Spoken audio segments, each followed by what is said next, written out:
up, Houston? Welcome to Let's Talk Recovery. I'm Ashley, and this is my friend Shane, who is going to share experience, strength, and hope with us. And with that, we're just going to let Shane take it away. Hey, I'm Shane. I'm a grateful recovering addict. I guess a little bit about me. I'm 31 years old. I am non-binary transgender person. I'm hitting my 90 days on Wednesday, and I've been in Houston for 3 months. I started my recovery here. I currently stay in sober living, and I work at Tiff Streets, obviously. Shout out to Tiff Streets. Shout out to Tiff Streets. The cookies are awesome. Yeah, they're delicious. So, I guess a little bit about me. I was born here in Texas, Killeen. I was born on a military base. Didn't grow up on one. Did a lot of moving around. I did a lot of moving around as a kid. I've lived in Texas, Washington State, North Dakota, Nebraska, Ohio, here. Oh, this is Texas. New York City. Where else have I lived? Washington State. So I started my recovery journey probably officially like 2-3 years ago. My first drug of choice was meth. And my last drug of choice was alcohol and cocaine. I've been clean from meth for like 4 years now. And again, I've been clean from alcohol and cocaine for 3 months. My first length of sobriety was 6 months. My second was 3 months. And now I'm rounding my 3 months again. So let's hope we get past this point. I went through a lot of abuse, trauma as a child. The way I like to put it is went through 16 years of active abuse and trauma, and then I went through another 15 years of active addiction, and this is my first year of recovery, like solid recovery. I work my steps, I have a sponsor, and right now I'm just working on, getting out of sober living and getting on my own. Hopefully by 6 months sober, I'll be living on my own and doing my own thing. But right now, I'm just kind of good where I'm at, I guess, kind of. And just hoping to move up in the world and keep working this program. So, yeah, it's my life. I did not know you were born in Killeen. Yeah, I was born in Killeen, Texas on Fort Hood. And my parents were both military when I was born, and they got out right after I was born. And I grew up around San Marcos, Round Rock, Texas, and back and forth from San Antonio, because that my parents aren't together. They were never really together. And so I would visit my mom every 2 weeks in San Antonio. Yeah. So, yeah, and then I lived in Olympia, Washington for like 8 years. Did half of my growing up there too. So. You don't meet very many people from Killeen, Texas. I didn't know that about you. Yeah, I mean, everybody's always like, where are you from? And a part of the reason why I came back here was because I feel like this is where I'm from. Yeah. But yeah, I don't remember any of it. I mean, we didn't live on the military base for very long. And then I did most of my growing up in San Marcos and Round Rock, so. That's what's up. Okay, so let's ask you some questions. Sure. Do you think there's a bigger stigma towards transgender people in recovery than straight people? I don't really know if there's a bigger stigma. I think we're more looked over. I think the LGBT community as a whole is more looked over when it comes to like recovery and addiction. I do IOP at the Montrose Center, which is LGBT center here. Shout out to them. That's awesome. Yeah. If you've never checked out the Montrose Center, you should. For real. Definitely. It's really cool. And I love that. It's actually the first LGBT-based recovery program I've ever seen. So it's really cool that I'm a part of that. I just think as a whole it's looked over because in society itself, use is such like a standard thing. Everybody drinks. Everybody dabbles in cocaine every now and then, so cocaine and alcohol is really big in the gay community. as well as like a lot of like what do you call those, like hallucinogens, like ecstasy, stuff like that, just because like it's just not very well talked about. But you know, drugs are huge in like the gay male community, because that's how like a lot of older gay men kind of lure the younger gay men, and that's kind of how younger gay men's experiences first start. And so I think the stigma really comes from the fact that, especially for trans people, a lot of them hide their identity. They live in what they call stealth, which means they try to live cis heteronormative lives. Cis means you're born as and identify as your gender. And then they kind of just try to pass in society. So a lot of trans people live as stealth because it's just not, what's the word? It's not safe for them to be open at jobs, with their family. LGBT homelessness is huge. And so I found that the stigma really just lies in the fact that, you know, addiction is so common and use is so common in our generation.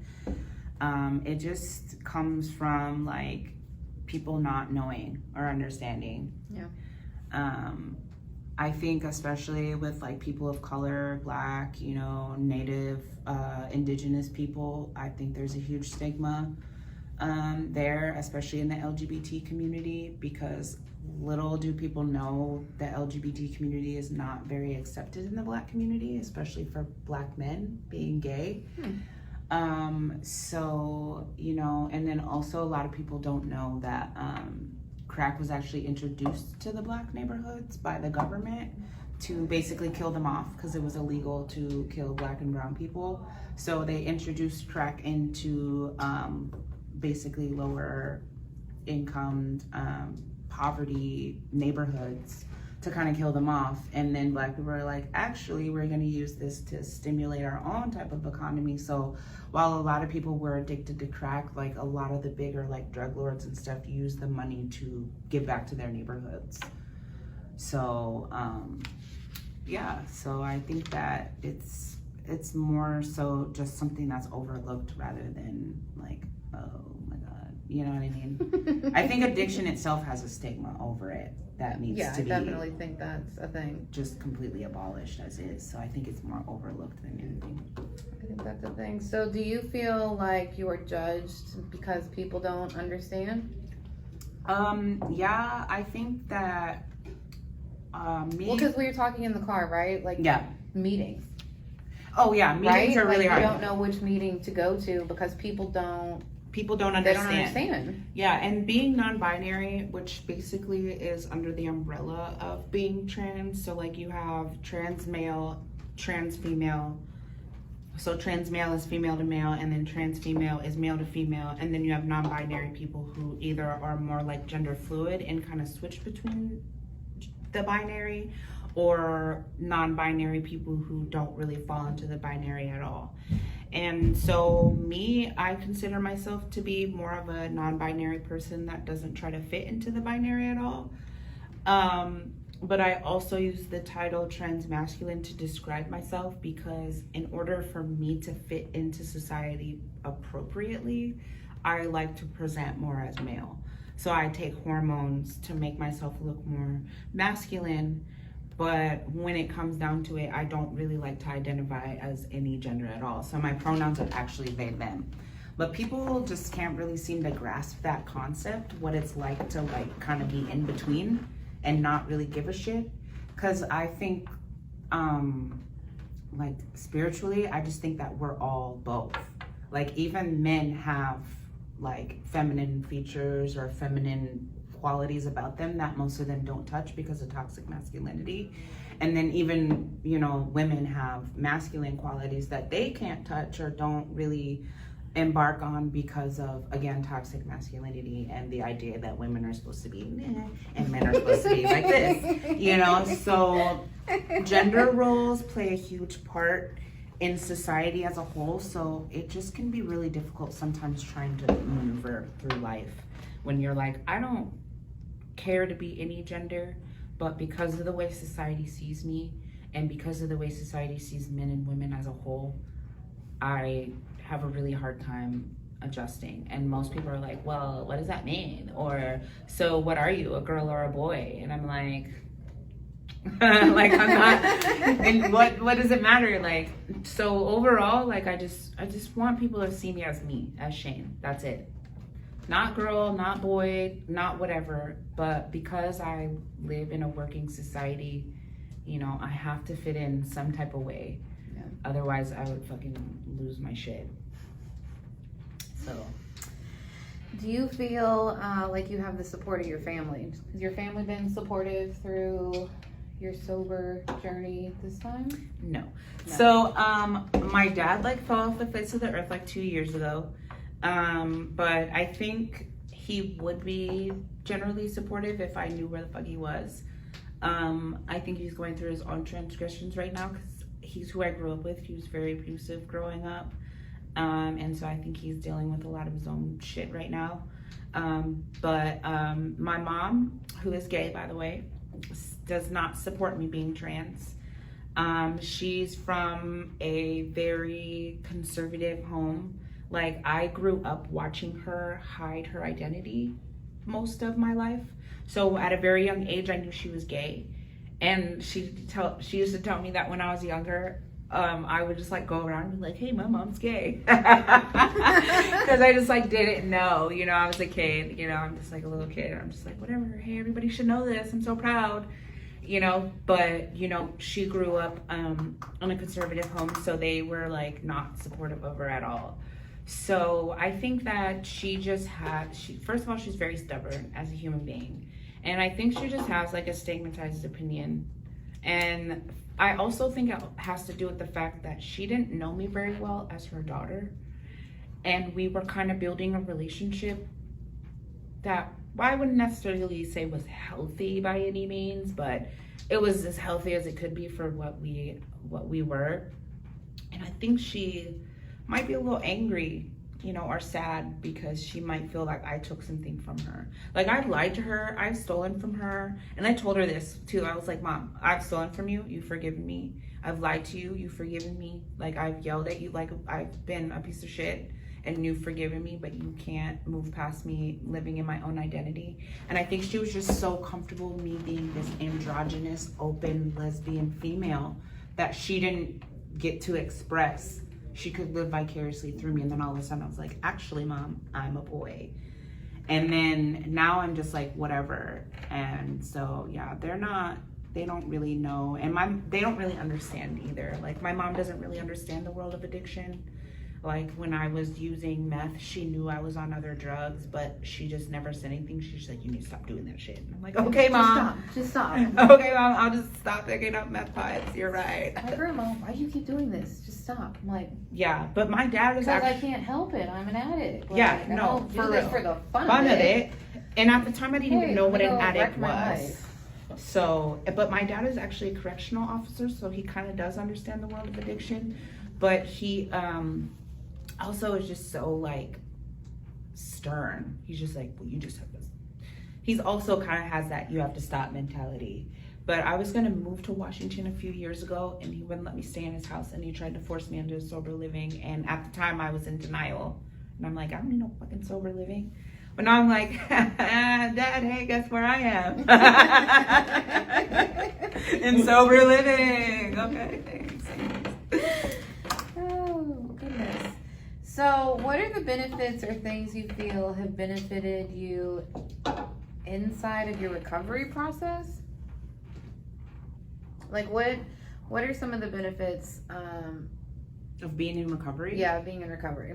Yeah, that was poorly written. Thanks, Shane. That was my question. Thanks. She was like, what does this say? I think being honest and open about who I am. For a really long time, throughout my life, I struggled with identity just as a whole. Gender, sexuality, race. Like, my mom's white, my dad's black, but my dad raised us in white neighborhoods. And so I think as a whole, my identity was just always compromised, because I think as a whole, like his upper class friends, like he worked for Dell for 10 years and we lived in upper class neighborhoods, upper middle class when there was a middle class. And so I think it was kind of like they would look at my dad and hear a story and they're like, oh, you're so lucky that your dad, got out of the hood and is raising you in these suburban white neighborhoods, and you're just so lucky and blessed. And I'm just like, yeah, for sure. And and then when I was 14, I came out as bisexual, and I still identify as that, but I just always have had an identity crisis. So I feel like when I finally admitted that I was an addict, that opened up a lot of doors for me. I was already like halfway there because I finally came out as trans, and I finally was just like, I'm gonna fucking do it. I didn't come out fully until I was 28, and I didn't start transitioning fully until I was 28. So being a part of recovery, I think has just really helped me find and solidify my identity. The two things I hid the most about myself, my trans identity and my addiction, now kind of have morphed into one thing. That sounds kind of dumb. Like, me being trans is not really necessarily, linked to me being an addict, but I think it just kind of all comes together, and it just was like the bow on top of the gift that I am, and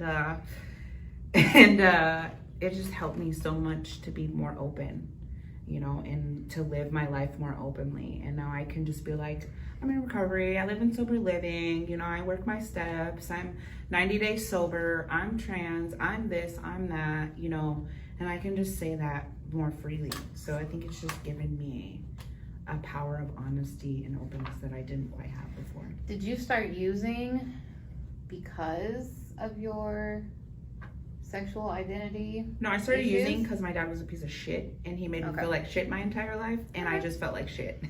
But I do think that tied into it. I've had a lot.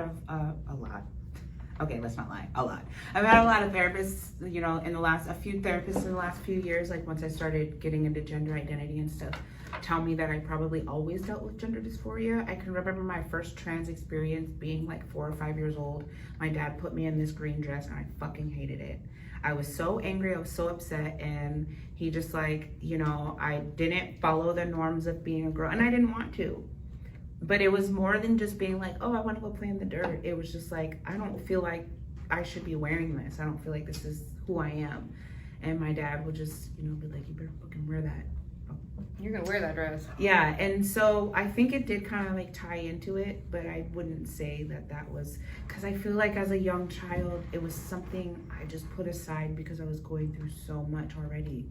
And my body and my mind and my soul was like, baby, we ain't got time for this right now. You have other bigger fish to fry. So I would definitely say, though, once I actually came out, my journey of recovery, I think, actually really started, because I found another piece of myself, and I was like, so I think if anything, it led me to my recovery rather than leading me to my addiction, if that makes sense. Oh, that does make sense. That's good, actually. So then, do you think recovery has helped you and made you feel better about yourself? Yeah, absolutely. Yeah? Mm-hmm. That's what's up. How do you think others like you could benefit from recovery, and should they also choose this path?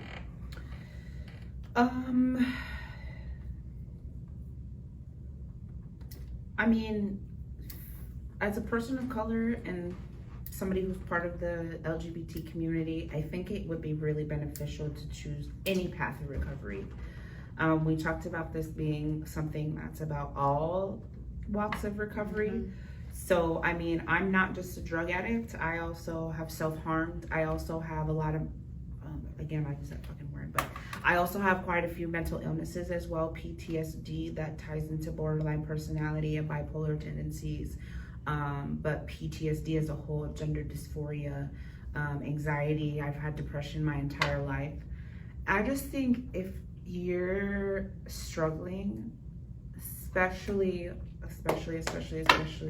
people of color and people in the LGBT community, or if you're both, you should just seek help. Whether it start as counseling, therapy, whether it start just talking to a friend, You know, especially in the Black community, it's so hush.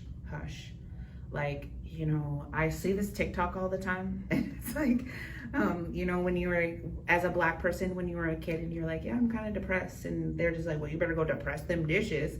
That's like a real thing. They don't, like, why are you depressed? Yeah, they don't see that, because, you know, I mean, you have to think, like, my generation of parents is coming from a generation of parents that just got off the civil rights movement, from a generation of parents that just got off of slavery, from a generation of parents that were in slavery, from a generation of parents that weren't even introduced into slavery. People don't understand that that line of lineage is so fucking short. It's really not that long ago that people like me, of any descent and any type of color, were slaves. So they had to be strong throughout their history. So, you know, and for indigenous folk as well, you know, their entire ancestry was fucking wiped out. Yep.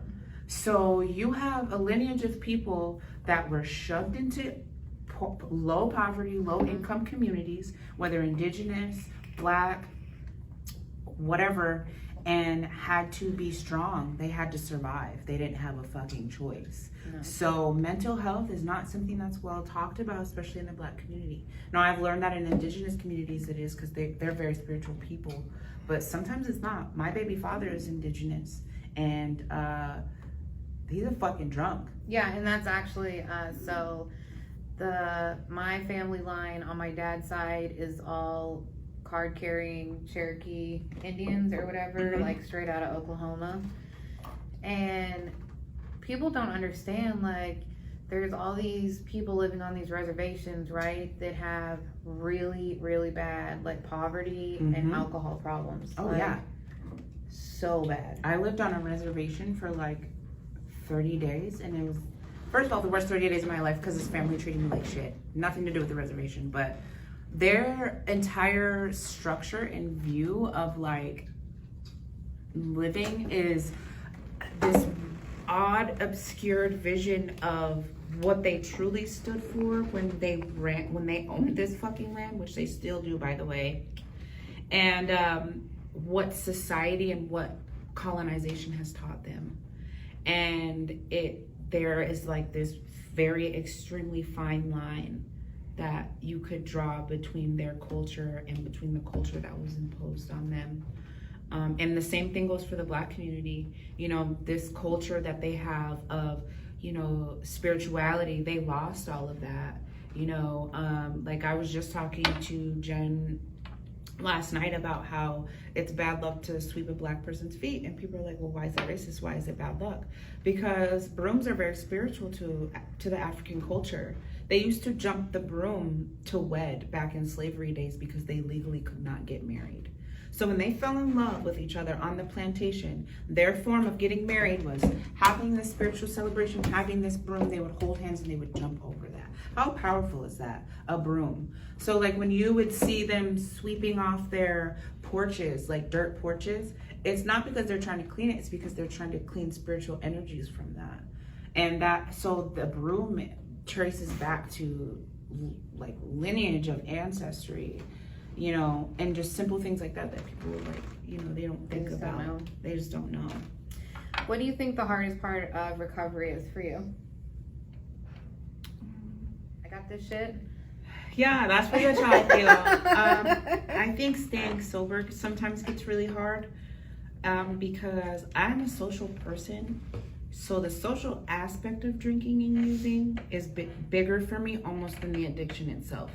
So, you know, when I asked God to remove the urge to drink and the desire, it left me. But I didn't ask him to remove the desire to be sociable or to be liked, which I'm working on in my step 6, by the way, acceptance. So I think that desire to drink and use comes from that. I also haven't yet asked him to remove the desire to hide my emotions or to hide my feelings. So my desire to use meth comes from that, because I used to use meth as basically an antidepressant. I was never what I would call a tweaker per se, like what you would think of. I was somebody that but I was a tweaker. I would get high and I would hole up in my apartment for 24 to 48 hours and then look for my next high. But I would do it so that I could feel normal.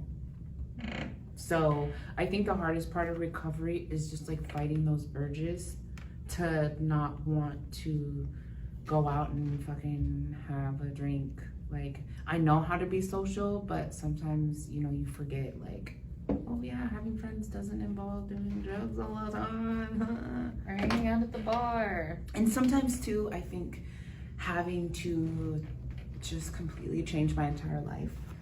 Yes, Like, you do have to change everything. Yeah, like, you know, I can't Everything. Like, I can't go through Snapchat anymore without seeing somebody rolling up a blunt or somebody drinking or I'm tripping or blah, blah, blah. And, like, I almost have to force myself to cringe at those things because I don't want to be judgmental towards my friends. But if I'm like, oh, that sounds fun, oh, that's cool, I could easily slip back into my addiction again. So, like, there's that fine line between having to be like, hey, old friends that I love and I know really support my recovery journey, and you're not sending these Snapchats to me, but I'm going through your posts. You know, I might have to cut you off because I can't see you tripping all the time, and I can't see you drinking all the time, and I can't see you using all the time. So it's like people that actually really love and support me that are just minding their fucking business, doing their own thing. You know, sometimes have to be like, okay, I have to leave you alone. Well, because the whole world's not going to change, right? Just because we Exactly, get sober. because I get sober. Exactly. So then I have to go find new friends. And when people are like, oh, that's cool. So you don't use or anything? That's cool. And then 10 minutes later into talking and chilling, they're like, so do you smoke? I just said I don't fucking use drugs. You're like, that counts. So, and that's why really I'm happy about the job that I have now, because it's not centered around alcohol or use. I usually am a bartender server. And so, like, everybody in the service industry drinks or gets fucked up or smokes. All the time. Because it's fucking stressful. People suck. Yes, Be nicer to people that serve Be and nice to your bartend. servers. Please. You're stressing them out. So I'm thankful to be in an environment where, like, we're mostly, like, too busy to sit there and be like, hey, so do you want to go get fucked up? Or, you know, but also it's not centered around that idea, you know? So people just kind of do their own thing, mind their business, and leave. Nobody's talking about getting fucked up or getting high or anything, and so I don't have to think about it. Are you sick of cookies yet? No. No? I like it. It's fun. I know it's kind of like, for me, like how bartending was. It's like I make something that people enjoy or that they can give to other people. And even though I don't agree with not them necessarily being open, although I am thankful to have a job, I don't think that they're essential, but I do think in a way they are essential. Because I think that, you know, a lot of the messages that I see are, happy birthday, I know this is not how you wanted to spend your birthday. Can't wait for this to be over when I can see you again. Or can't wait for this to be over and we can celebrate your birthday the right way. Or, hey, thanks for all the work that you're putting in through all of this shit. Like, honestly, if I put a lot of thought into it, it's kind of heartbreaking. So I do think in a way it is essential. So I think it's really cool that they do have that, because a lot of them are, you know, I've even seen, it's a boy, it's a girl, and I'm like, how terrifying to be pregnant and having a baby during this time. Like, oh my God, you're bringing your baby into Corona. So, yeah. How do you think your view or opinion on addiction or addicts has changed since you started recovering? I think since I first started recovery, like a long ass fucking time ago, I think it's completely changed. Because I didn't think I was an addict. Yeah, that's how it was for a long time. You know, I thought addicts could, which sounds stupid now that I think about it, but I'm like, an addict can't keep a job. Bitch, I couldn't keep a fucking job. An addict lives under the street, on the bridge, under the bridge, and they're whatever. You know, an addict is, I can't even say it now because it sounds so fucking stupid to me, because I was doing all of those fucking things. Yeah. I was bouncing around from place. I was literally homeless. I did not have a lease or anything to my fucking name for 10 years. From the time I was 19 till I was about 28, 29, I did not own my first fucking apartment. Because when I was about to have my own apartment, I spent it on clothes and drugs and shit like that. That money that somebody borrowed me to get my own place. I spent it on something else because I was in active addiction.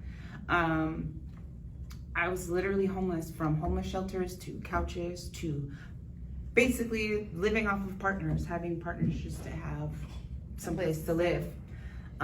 So, and you know, I used to get into the age-old argument, is it a choice or is it a disease?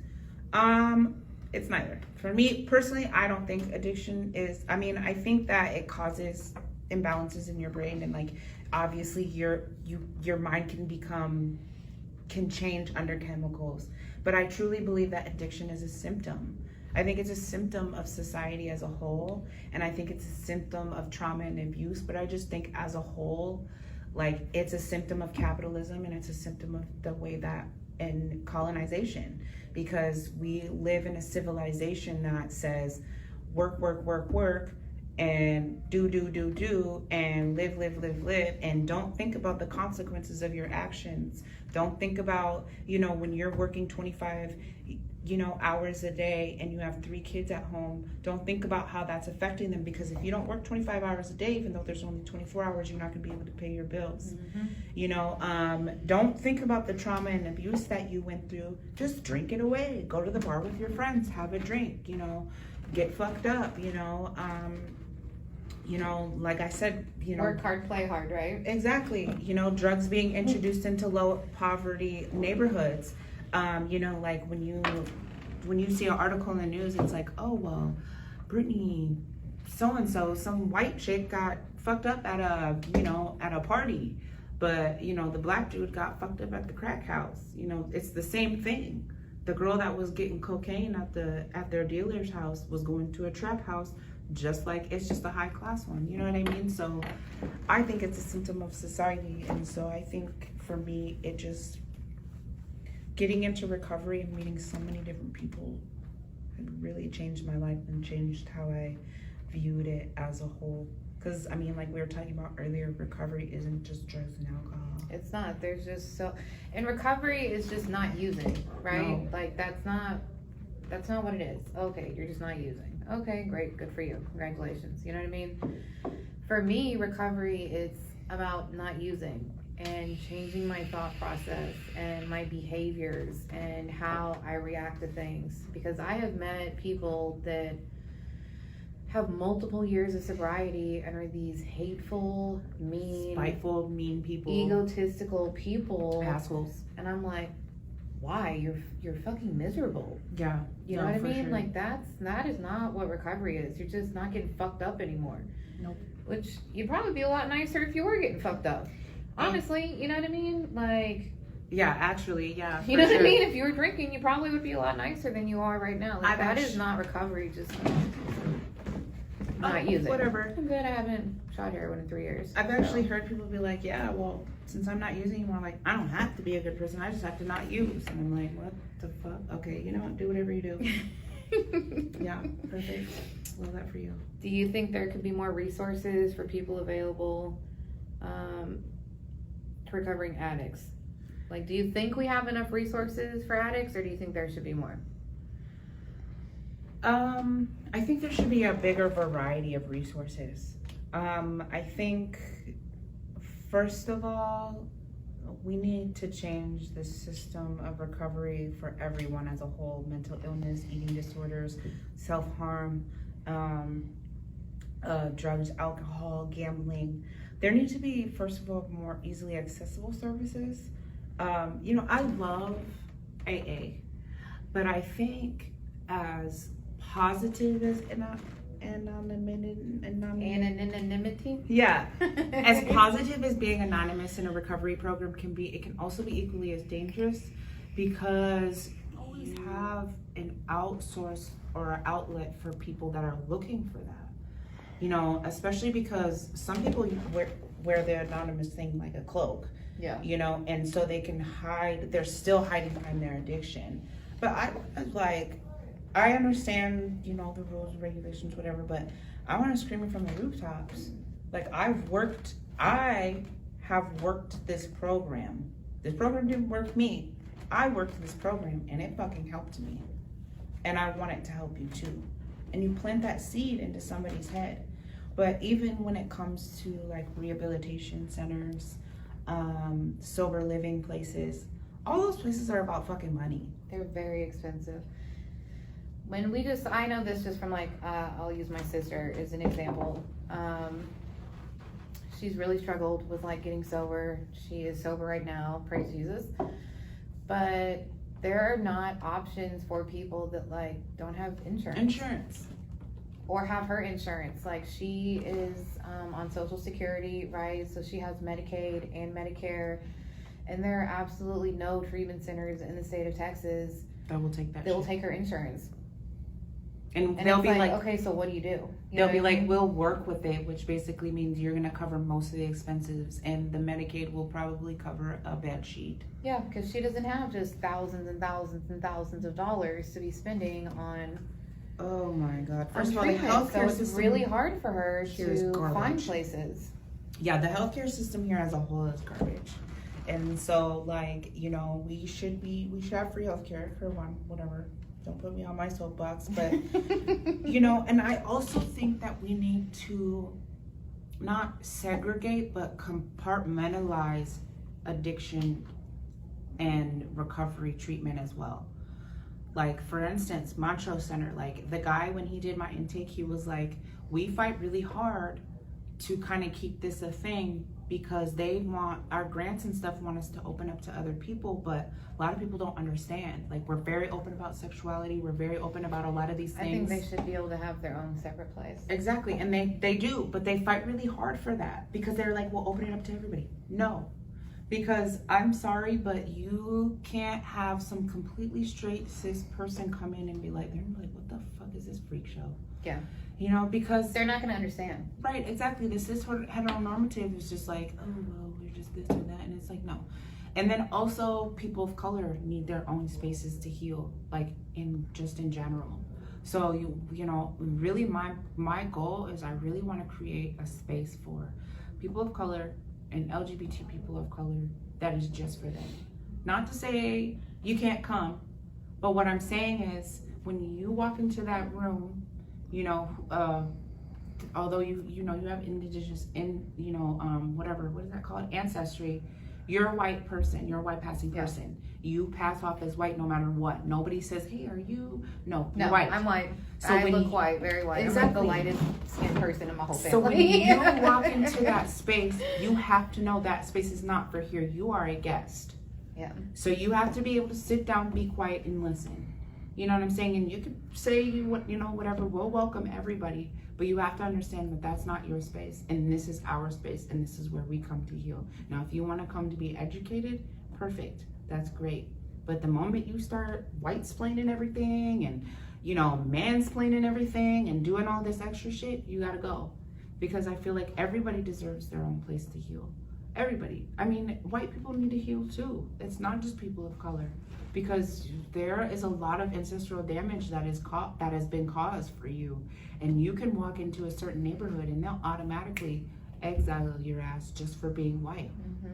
It's not fair or fun for anybody, but at the same time, there needs to be such a large center of healing in these specific places first before we can all come together and be like whatever. So I think offering more open resources, being more open about resources being available, and stop short-ending the state resources that you have.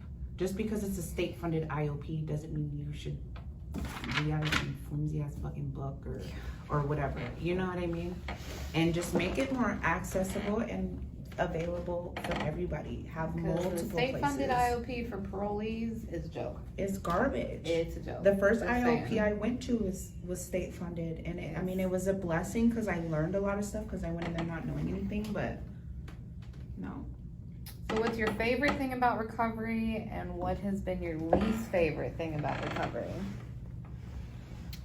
My favorite thing about recovery is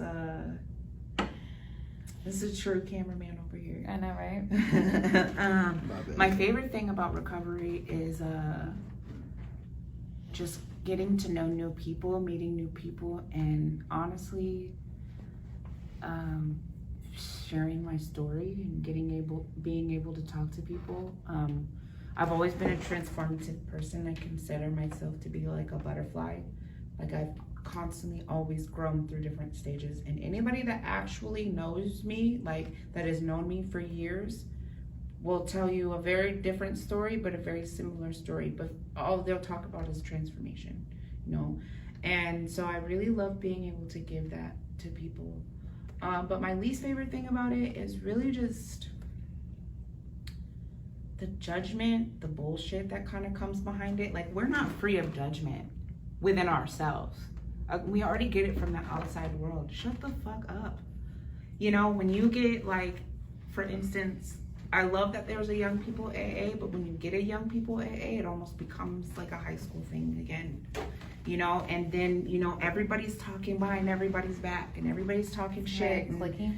Everybody's so clicky, and it's like, well, I've been sitting with this person for 3,500 years, and so you can't try to, and it's like, dude, we're all addicts. Like, if I say one thing, and when I go to meetings, I always say, it doesn't matter if you're 3 days sober or 30 years sober, you are as close to relapse as you are to recovery every single fucking day. Well, the book says the newcomer is the most important person in the room anyways, you know what I mean? So, like, people that are new are more important than someone that's got 13, 14, 80 years. But I've even heard old timers say, you know, that sometimes people that come in that are new are more wise and smarter and more agile than they are in their recovery.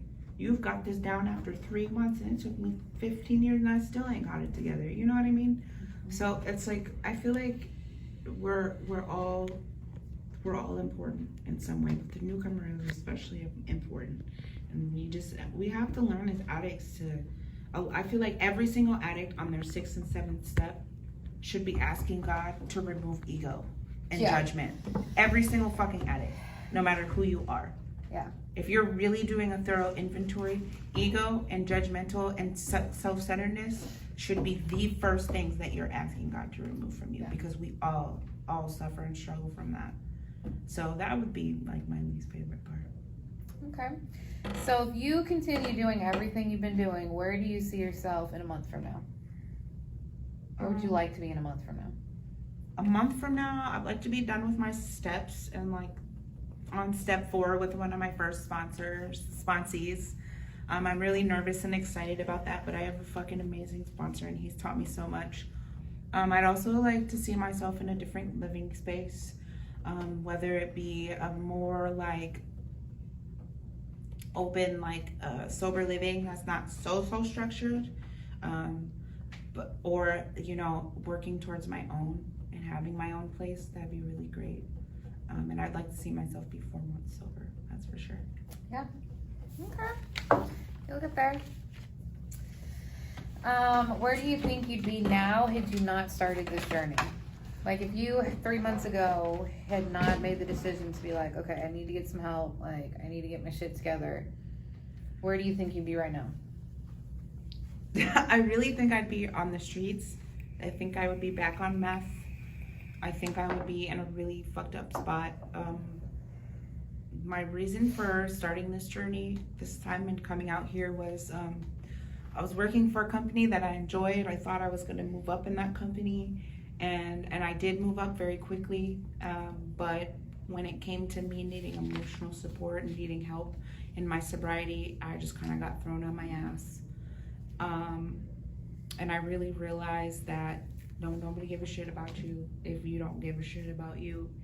And even if you do give a shit about you, you know, in the world of capitalism and corporate, they don't give a shit about you.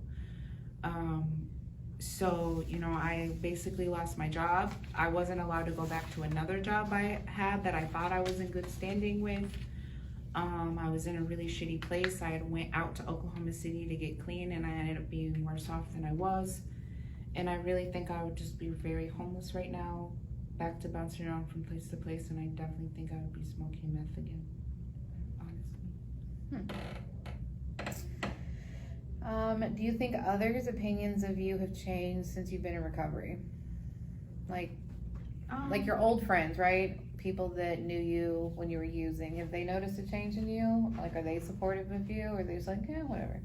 I think so. I don't think their opinions have changed so much as like they've just seen my growth And I think they can tell that I'm going a lot longer and a lot further than I have every other time. Like I said, if you really talk to somebody that like knows me, they will tell you, like, you know, some of them might bag on me and be like, he was a piece of shit, or they were a piece of shit. But, you know, I think they always talk about my transformation, but I think that people can really see that I'm just really taking it the extra mile this time. Like, So really what's doing different the this thing. time than last time, you think?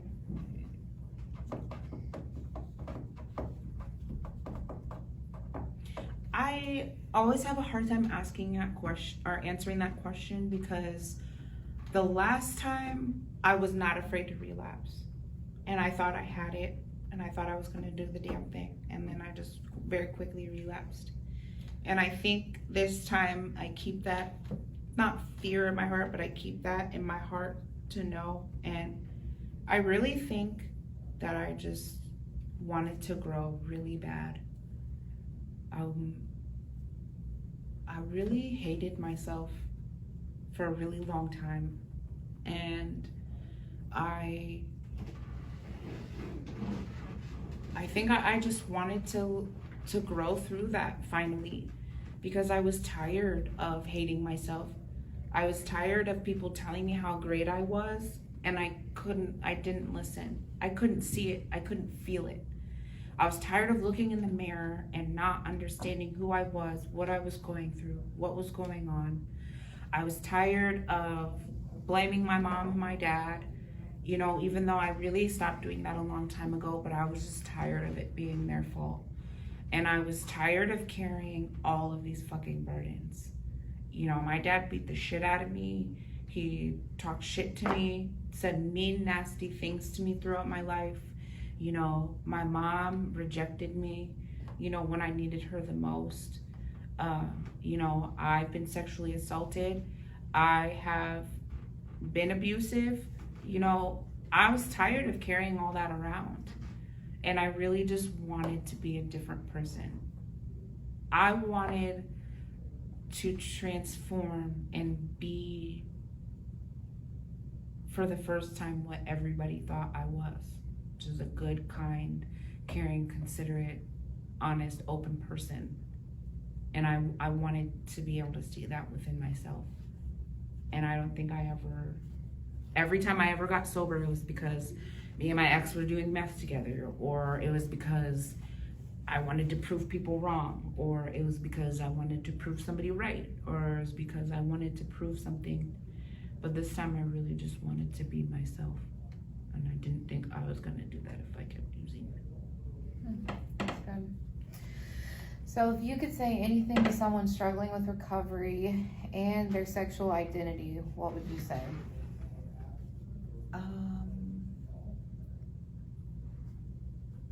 If you're struggling with your identity, I would say take your time.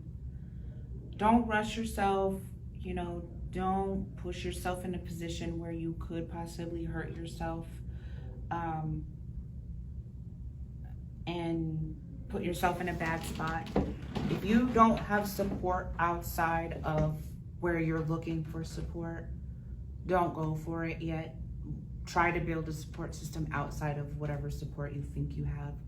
Because if something happens and your parents reject you, you know, you end up homeless, there might be resources for you, but make sure you look into them first. And don't rush yourself, don't press yourself. You know, if you want to be straight for another 3 years before you open up about your sexuality, do it. If you want to be gay for another 3 years before you decide to go back to being straight, do it. But also, you know, be careful of the lines that you're crossing as well. Like, don't offend anybody, and definitely don't defend homophobia, transphobia, or anything like that. Be yourself in your own self, but, you know, make sure that you're going to be in good health while you're being that. And for anybody who's trying to get into recovery, just fucking do it. Just do it. I mean, like, just do it. Just fucking do it. Like, if you are scared. if you are seriously, no, but seriously, if you are seriously at a point where you are questioning whether you should choose sobriety over choosing addiction, do it. If you are seriously at a point where you think that you should go get help, do it. If you are seriously ready to make a change, even though you don't know if you're ready, do it. Because I don't know how many times I got high and was like, damn, I should really fucking be sober. And then I wasn't high anymore. And I was like, wow, I really need to get high. But every time I fucking got high, especially smoking weed, because you know, that shit just blows your mind, right? Every time I fucking got high, I was like, I need to get sober. Like my third eye opened up and I'm like, what the fuck am I doing? Why am I high? That is a sign right there. You know what I'm saying? And when they say AA like ruins your addiction, it really does. It fucks your shit up. It fucks your shit up, bro. Like you go to the bar and you're drunk and you know you're hanging out with your friends and you're like, should I really be doing this? But I mean, I'm not saying it's easy, because it's not. It's gonna be hard. It's gonna it's gonna be hard. It's gonna suck. You're gonna have to change your entire life. But if you are really seriously considering recovery over addiction, and if you're really seriously considering being sober over being fucked up, do it. Even if it's just looking it up on the computer, making a phone call, telling somebody, talking to yourself, writing it in a journal, just fucking do it. Because if you've gotten to that point, you're at the point of recovery now. You have changed your life at that point. Even if you don't step into a room of AA, you're never gonna be able to go back to using and be okay with it really again. Yeah. Unless you use to the point you can't think or you're not alive anymore. And that's just the honest to God fucking truth. And people don't tell you that. They don't tell you what it's like to have that thought in your mind and you're like, damn, I should really fucking stop doing this. Once you do that, something inside you is clicked. And it's over for you after that. And either you're gonna use, like I said, until you die, or until you can't think anymore, or you're gonna fucking recover. And it's gonna take time, and it's not gonna be easy, and some people aren't gonna support you, and you're gonna lose friends, and you're gonna gain friends. But if you've really truly gotten to that point where you have to ask yourself, just do it. Because intuition doesn't fucking lie, bro. It doesn't. And if your spirit is telling you to get clean, get fucking clean. Okay, that's good. If you could tell your old past or younger self anything, what would it be?